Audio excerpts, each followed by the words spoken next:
déjà le remercier. Alléluia. Vous savez, la providence, c'est ça.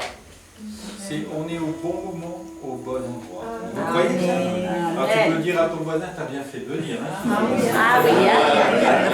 Amen. T'as bien fait de venir, hein? Alléluia. Pourquoi? Parce que Jésus est là. Amen. Là où deux ou trois sont assemblés, il est là. Et il ne veut pas faire couler quelques gouttes. Hein. C'est pas François Gambé qui est important ce soir. C'est pas quelques gouttes, c'est le fleuve qui vient. Et c'est Jésus. Alléluia. Alléluia. Nous prêchons le Christ partout où nous allons. Non pas nos personnes, mais toi, Seigneur. À ton nom donne gloire ce soir. Alors, on le célèbre ensemble. Amen. Seigneur, tous ensemble. Oui, Seigneur, nous voulons t'apporter notre reconnaissance et nous bénéfice du temps, fleuve d'amour. Nous bénissons, Seigneur, pour un si grand Jésus. Il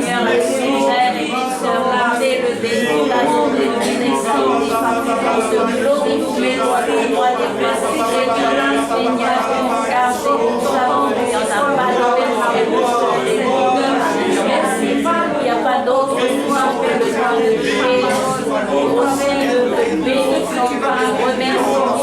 Merci pour ce temps merveilleux, Seigneur.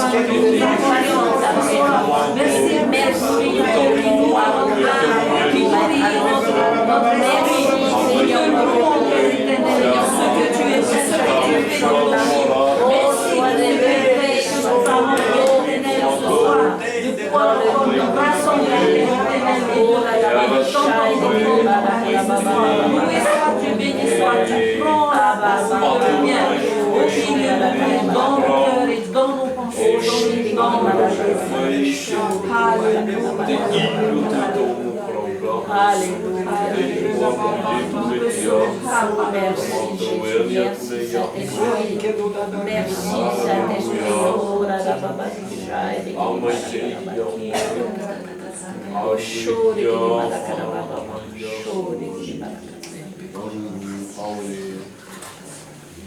On voit que vous êtes pressé que j'ouvre la Bible et qu'on va se donner du temps après. Hein. Après, une fois que je vous aurai encouragé à adorer, aussi à glorifier Jésus, à parler en langue et à utiliser les dons spirituels. Hein. L'apôtre Paul disait, je suis venu vous communiquer quelques dons spirituels. Il est venu apporter non pas seulement un message, mais un don spirituel. Il est venu apporter ce que lui-même avait reçu. Vous savez qu'il a communiqué à Timothée par l'imposition des mains, il lui a communiqué des choses extraordinaires, des choses de l'esprit. Amen. Et c'est ce dont nous avons besoin plus que jamais. Vous avez les salutations d'Atto qu'on a vues il y a la semaine d'avant. Et aussi on était avec Maurice et Angèle ce week-end. On avait fait une erreur dans le billet, et c'est les erreurs conduites de Dieu, ce qui nous a permis de voir une délivrance, hein, quelqu'un qui était possédé, qui a été délivré, et de toucher la guérison divine, hein, parce que Jésus vient pour guérir. Il n'accuse pas les frères et les sœurs, même quand on est tombé dans certains travers. Parce que notre nature est l'adversaire, nous avons un adversaire redoutable qui dresse des pièges, et on est là pour sortir les frères des embûches. Non pas pour les écraser, mais pour les sortir. Alléluia. Et les ramener à Jésus dans ses bras, afin qu'ils soient consolés, guéris et fortifiés. Amen. Alors, Romains chapitre 8. Romains chapitre 8, versets 28 à 30. Il y a des choses qu'on sait, je pense qu'il y a des choses que vous savez ici. Alors, l'Épître dit, nous savons du reste que toute chose concourt au bien de ceux qui aiment Dieu, de ceux qui sont appelés selon son dessein, car ceux qu'il a connus d'avance, il les a aussi prédestinés à être semblables à l'image de son Fils, afin que son Fils fût le premier-né entre plusieurs frères. Et ceux qu'il a prédestinés, il les a aussi appelés. Et ceux qu'il a appelés, il les a aussi justifiés. Et ceux qu'il a justifiés, il les a aussi glorifiés. Amen. Et je vous parlais tout de suite de la providence divine, donc le fait que Dieu nous amène toujours au bon endroit, au bon moment. Il n'y a pas de réunion où il ne se passe pas en fait quelque chose. Ce n'est pas parce que nous ne sentons pas, nous ne voyons pas, mais Dieu est toujours en train d'édifier nos cœurs, nos âmes. Tant il est vrai que ce n'est pas avec ce corps mortel que nous allons monter au ciel, mais c'est transformé par la puissance de Dieu, et ça vient bientôt. Amen, amen, amen. Bientôt fini les lunettes, fini les dentiers, fini de faire des shampoings, on sera enlevé dans les airs à sa rencontre, et on sera rendu semblable à lui, semblable aux anges, et nous serons sans cesse en sa présence. Quelle joie de se fortifier, et bien sûr dans ce cadre-là, eh bien, nous avons quelque chose qui nous est commun, c'est notre grand frère. Vous savez que c'est important dans les familles d'avoir un grand frère. Et nous en avons un. Nous en avons un. Et quand nous l'aimons, ce grand frère, je ne sais pas si vous avez eu dans votre famille, moi j'ai eu un grand frère, pendant des années j'ai suivi toutes ses bêtises. Mais le grand frère que nous avons, nous pouvons le suivre. Non pas dans ses bêtises, mais dans sa sainteté. Alléluia. Et nous sommes émerveillés parce que nous ne sommes pas des saints, mais il nous conduit dans sa sainteté. Nous sommes sanctifiés par lui. On n'a pas besoin de s'arracher le corps pour être meilleur. Que pendant des années, j'ai essayé de faire des efforts, il n'y a rien qui poussait. Mais quand on laisse Dieu agir, alors il fait de nous des saints. Déjà, nous sommes saints. Déjà, Jésus disait, déjà vous êtes purs à cause de la parole. Cette parole, dès qu'elle pénètre nos vies et nos cœurs, vous savez, quand je me suis converti, j'ai lu la Bible en 2 mois. Et il y a plein de choses que je ne comprenais pas. Et Dieu me donnait l'amour de la lecture, l'amour de la lecture, l'amour de la lecture, alors que je suis dyslexique. J'avais lu que 10 livres à l'âge de 25 ans. J'avais horreur d'ouvrir un livre. Et j'ai dévoré ce livre et les gens me disaient « Mais c'est rudement compliqué, toi. » Mais je disais « Mais c'est un livre pour les enfants. » À chaque fois que vous lisez, vous voyez des images. Vous voyez, c'est comme une BD. Il suffit que ces paroles, vous les laissiez entrer et Dieu va vous montrer l'image. Et c'est l'image de son Fils qu'il nous donne. C'est véritablement quelque chose d'extraordinaire. Alors cette image, elle est faite, tout est fait pour nous amener à réaliser que nous sommes des gens appelés. Alléluia. Nous avons tous été appelés d'une manière ou d'une autre. Quelquefois les gens me disent, mais il y a tellement de gens sur la terre qui ne sont pas appelés. Tous sont appelés. Parce que la Bible dit que Dieu veut que tous les hommes soient sauvés. Alors il y a peut-être des pays musulmans, il y a des pays bouddhistes, mais ne vous inquiétez pas, le Seigneur s'est appelé à lui. Alléluia.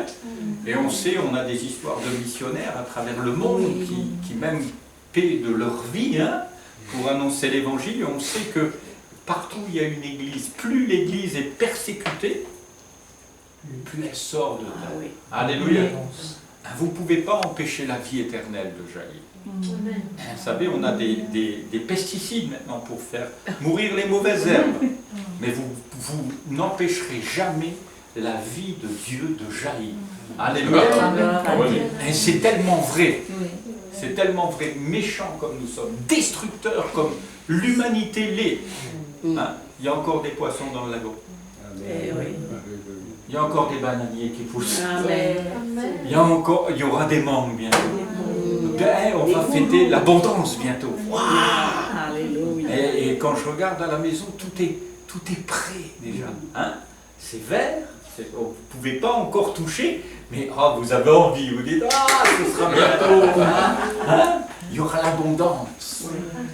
Et j'aime dire que la grâce de Dieu, l'abondance de son amour, vous savez, la grâce a surabondé, dit l'apôtre Paul. Vous savez, quelquefois on dit, et Dieu fait toujours des choses encore plus que ce que nous imaginons. Il a fait au-delà de tout ce que nous pensons et imaginons.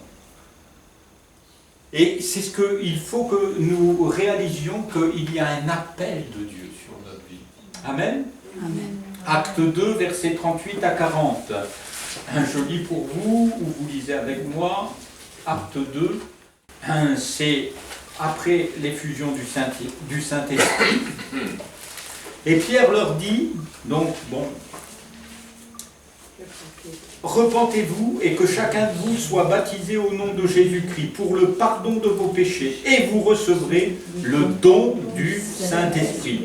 Car la promesse est pour vous, pour vos enfants et pour tous ceux qui sont au loin en aussi grand nombre que le Seigneur notre Dieu les appellera. Alléluia.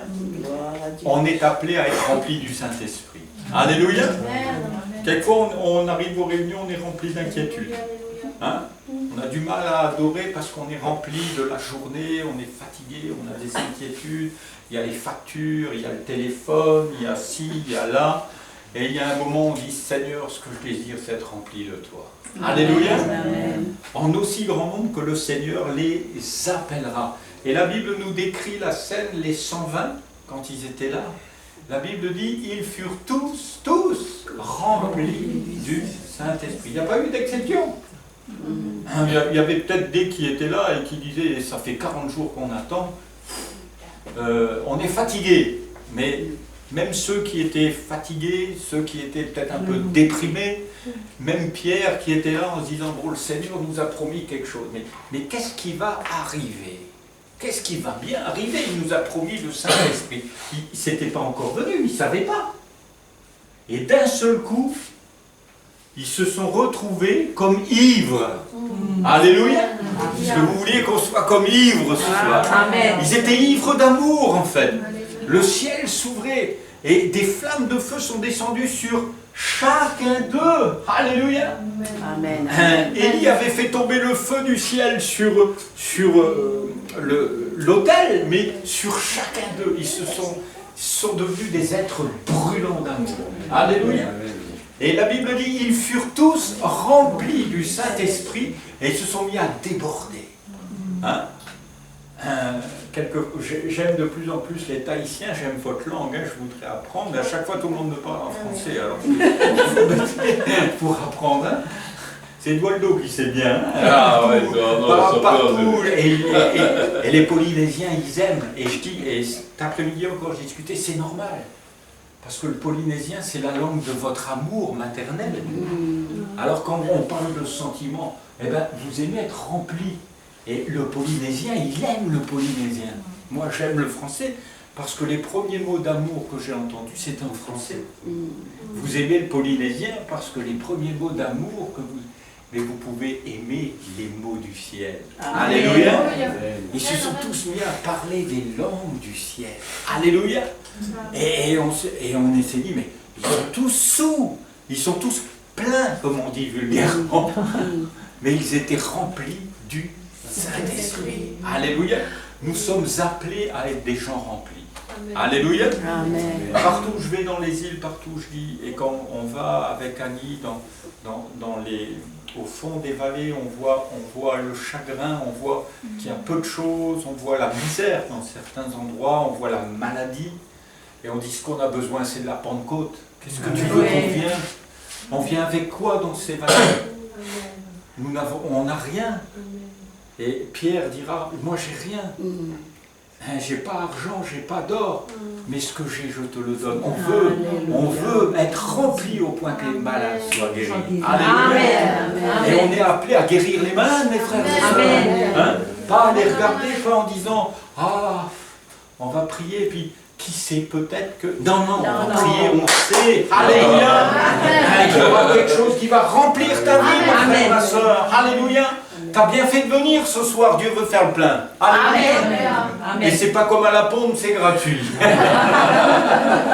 Alléluia. Il y a un appel de Dieu sur notre vie à être véritablement rempli, à être justifié. Ceux qu'il a appelés, il les a justifiés. Quand on vit la plénitude de l'esprit, on n'a plus de soucis avec la culpabilité. Amen. Par la grâce de Dieu, je suis ce que je suis. Je ne peux pas vous parler en polynésien, j'aimerais le faire, mais je n'ai pas la capacité, vous comprenez? Mais je suis ce que je suis devant vous, et puis vous me comprenez quand même. Et pourquoi il n'y a pas de condamnation? Je ne me sens pas coupable, vous comprenez? Et il faut évacuer toute forme de culpabilité. On a travaillé tout le week-end et j'ai vu combien j'ai vu de gens, on a prié pour eux, plusieurs ont été délivrés qui se sentent coupables. Je n'ai pas été une bonne maman, je n'ai pas été un bon papa, j'ai pas réussi. Mais c'est fini tout ça. Hein? On est des hommes, des femmes, il y a plein de choses qu'on n'a pas réussi. Mais Dieu nous a déclarés justes. À la croix, il a été cloué pour nous. Alléluia. Il s'est chargé, et dans ses meurtrissures, nous sommes guéris. Amen. Et nous sommes justifiés. Il nous a gratuitement justifiés au moyen de la foi. Alléluia.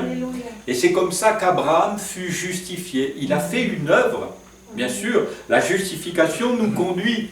Moi, c'est parce que je suis juste qu'avec Annie, on part dans les îles. Parce que Dieu me dit, mais vas-y. Quoi, vas-y? Comment j'y vais? Et puis je dis, t'es juste, t'es déclaré juste. Donc, je te conduis à la foi sur ton chemin que tu dois suivre. Et c'est par la foi qu'Abraham fut justifié, nous dit l'Écriture, pour faire l'œuvre de la foi. Vous savez quelle œuvre il a fait? Il n'a rien dit à sa femme, hein, ce jour-là. Ça faisait des années qu'il la connaissait, hein. La belle Sarah. Alors, il est monté avec son fils tout seul. Hein. Il a pris le bois, et il croyait dans son cœur que Dieu a la capacité de ressusciter les morts. Alléluia. Vous êtes justifiés pour la vie éternelle. Alléluia. Ici-bas, ce soir, c'est pour un temps, et on est limité dans le temps, mais bientôt nous serons dans l'éternité. Pour un banquet, pour une noce qui va durer 7 ans. Mais ça nous passera comme ça. Parce que Dieu est maître du temps. Nous avons une montre, lui il a le temps. Moi j'ai une horloge devant moi, mais lui il a le temps. Il a l'éternité. Et après ces paroles, peut-être même cette nuit, il passera vous visiter dans votre lit. Il vous guérira, il vous mettra à part, il va enlever toutes les formes de culpabilité. Vous êtes justifiés. Ceux qu'il a appelés, il les a rendus justes. Parce que le diable veut sans cesse envoyer des flèches et vous rendre comme prisonniers et vous rendre captifs et dans la défaite. Jésus enlève, Dieu nous permet d'enlever les flèches de l'adversaire. Bien sûr, on devrait avoir tout le temps le bouclier avec lequel nous allons éteindre tous les traits enflammés du malin. Mais voilà, il arrive, hein, et il arrive que ces flèches partent par les gens qu'on aime le plus. Hein. Hein? On ne s'attend pas à ça. Et puis d'un seul coup, c'est ceux qu'on aime le plus qui plaquent. Mais ce n'est pas ceux qu'on aime le plus, c'est le diable qui se sert d'eux pour nous toucher. Mais grâce soit rendue à Dieu, il nous a donné Jésus. Amen. Pour nous justifier et nous faire avancer. Ceux qu'il a appelés, il les a justifiés. Et j'en arrive au dernier point, il les a glorifiés pour arriver à l'essentiel ce soir. Il les a glorifiés. Jésus a pris les 12 et il a dit, allez maintenant, allez. Guérissez les malades, délivrez les captifs. Vous avez reçu gratuitement, offrez gratuitement la guérison des malades, la délivrance des captifs. Offrez gratuitement à tous ceux qui croiront le baptême dans le Saint-Esprit. Communiquez-leur les dons qu'ils ont reçus. Souvent on a du mal à voir que le ciel nous a offert tout ce qui est nécessaire à la vie, nous dit l'Écriture. Hein? Amen. Tout ce qui est nécessaire à la vie, nous l'avons. Et l'évangile que je prêche, c'est un évangile de prospérité, de paix, alléluia, de bonheur, mais un évangile de prospérité dans les dons spirituels. Amen. Que Dieu a donné au travers des apôtres, et nous voyons que les apôtres ont pu glorifier Jésus. Alléluia. Le glorifier même jusqu'à s'offrir eux-mêmes, puisque tous sont morts en martyrs, mais en étant martyrs, ils glorifiaient Dieu, ils n'avaient qu'une seule envie, c'est rejoindre la patrie. Alléluia. C'est d'être le plus vite possible à côté de Jésus. Alors, ça nous coûte, oui, ça nous coûte notre peau d'ici-bas. Mais rassurez-vous, on a une nouvelle peau en haut. Amen. Amen. Et la Bible dit peau pour peau d'ailleurs. Hein. Et bien sûr, même si, et on voit bien que même avec les prophètes de l'Ancien Testament, qui ont souffert quelquefois, eh bien, ils ont pu glorifier Dieu, et Jésus même disait, bon, et les prophètes disaient, le prophète Ésaïe disait, mais voilà, vous avez tué les prophètes et vous en avez fait des tombeaux et des idoles. C'était donc bien la parole de Dieu qu'ils vous ont annoncée. Alors, réfléchissons et saisissons ensemble ce soir pour ressembler à Jésus. Reconnaissons que nous sommes appelés, que nous sommes justes. Alléluia. On est différents, mais tous d'une manière ou d'une autre, nous sommes au bénéfice du sang de Jésus, du premier-né d'entre les morts. Et son sang nous purifie de tout péché. Je n'ai pas à voir ce que mon frère a en plus ou en moins, ça ne me regarde pas, il a sa route à faire, son chemin. Moi j'ai le mien à faire, et pour peu, et l'apôtre Paul disait, pourvu que moi j'accomplisse ma destinée, ma route. Et ce que je voudrais, c'est entraîner les autres dans leur chemin à eux, afin que le nom de Jésus soit glorifié. Et Jésus lui-même disait dans Jean chapitre 15, verset 8, si vous portez beaucoup de fruits, c'est à cela que mon Père sera glorifié. Alléluia. Hein, quand on voit les manguiers là, qui sont remplis de grappes, moi quand j'en vois un, je dis, oh, Seigneur, que nos vies soient comme des manguiers remplis de ces grappes. Alors les fruits, c'est pour qui? C'est pour les manguiers? C'est pour qui? Ah ben, mais les fruits de votre vie, c'est pour les autres? Oui. Quand ils viendront vous voir, ils vont goûter la vie chrétienne. Quelquefois, ils mordent un peu fort. Aïe. Je suis pas une mangue, moi. Mais on est une mangue pour Dieu. Comme les apôtres ont été comme des fruits pour les autres. Ils se sont sacrifiés. Parce que les mangues, aussi belles soient-elles, elles finissent dans notre bouche. Aussi beaux que nous soyons, nous sommes faits pour nourrir le monde. Jésus a dit, mon corps est vraiment une nourriture, mon sang est vraiment un breuvage. Et nos vies sont vraiment un aliment pour ce monde. Vous voyez dehors, et je disais à Alice, tu vois, ils crèvent de faim. Ils ont faim et soif de vérité. On nage dans le mensonge dehors. On nage dans l'hypocrisie, on nage dans... À Bola, on a été invité par monsieur le maire, à cause de l'AIS. À l'AIS par-ci, l'AIS par-là. Et devant monsieur le maire, j'ai dit, mais l'AIS, c'est qu'une conséquence. C'est une conséquence de quoi, pasteur? De toute la corruption. Elle n'était pas contente que je dise ça. Pourquoi? Parce que c'est une réalité. Parce que, voilà, beaucoup sont corrompus. C'est de l'argent, c'est du pouvoir. Mais voilà, nous bénissons Dieu de ce que nous sommes appelés, justifiés, et nous pouvons ce soir glorifier Jésus et être des fruits les uns pour les autres. Aimez-vous les uns les autres. À ceci, tous connaîtront que vous êtes mes disciples, si vous avez de l'amour les uns pour les autres. Sous-entendu, si vous savez vous offrir aux autres, tendre les bras, accueillir un pécheur. Ah, pasteur, il est tombé, il a sali le nom de Jésus. D'abord, c'est son nom, et il sait le laver lui-même. Quelquefois, on veut protéger Dieu, il n'a pas besoin d'être protégé, il sait se protéger lui-même. Et il l'a montré dans toute l'Écriture. Mais nous pouvons le glorifier ce soir. Alléluia. On va le faire ensemble. Et on va bénir Dieu. Peut-être que vous avez besoin de prière. Je vais prier pour vous avec Annie. On va imposer les mains à ceux qui sont malades, parce que les malades doivent être guéris. Alléluia. On va